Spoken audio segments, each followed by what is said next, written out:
we mentioned a little bit about stills and video. So again, you've worked in both of those industries. Have you got a preferred one? I mean, I know you're doing some work with National Geographic at the moment, aren't you? I'm presuming that's stills predominantly, but you have you got one that you prefer to do, or is it kind of part and parcel?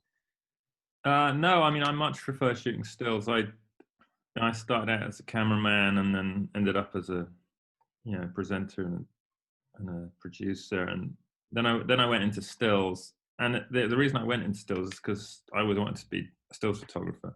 That's what I ever really wanted to be. I only made TV because there was an actual, there was an industry, there was a TV industry. There is no real wildlife photography industry. It's more of a loose collection of people, and the work is very insecure, and it's very difficult to make a living as a wildlife photographer, and I didn't want to, couldn't be bothered. I wanted to go and get paid to do the thing I loved rather than really struggling. And I'm very honest about it. That's why I became cameraman, and I loved being I loved it. But to me, it was never the challenge I really wanted. Taking stills was what I wanted to work for National Geographic when I was 10. That's all I ever really wanted to do. And I took a very long, circuitous route into doing that. And I don't, I loved working in TV, but it wasn't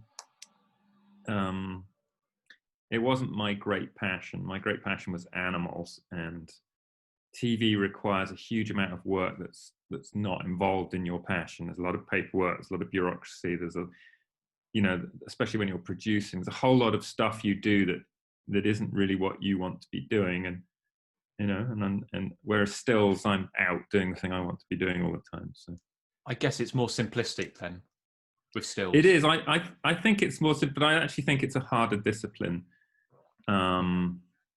Capturing a still image is, to me, it's technically more difficult. I say that, I'm really talking about when I was working in TV. I look at the stuff that's being done now by, certainly my old assistants, my old colleagues, and I'm just, I'm just blown away by, you look at the work that Jamie McPherson's doing, and it just on, our planet and things, using gyro-stabilized camera equipment, and it's just mind-blowing what those guys are doing. I think it's all wonderful, but it's a different world to me now. Yeah, it advances so quickly, I guess, isn't it? I mean, camera gear, on a completely different level, obviously this is right at the bottom of the food chain, but say GoPros, for example. I remember the very first GoPro and trying to play around with that. And I look back at it now and it's like a potato, the quality that you got from it. And that's only like 7 years ago. It's not that long ago compared to what you can do now. But obviously the higher spec cameras are advancing so quickly. It's incredible. But it is interesting to hear you say that, because when I've spoken to people who do both video and stills, nearly everyone says they enjoy the stills more. And I think you've kind of summed it up when you say, yeah, it's a little bit more, it's just you with the camera and you've got a little bit more freedom and there's not so much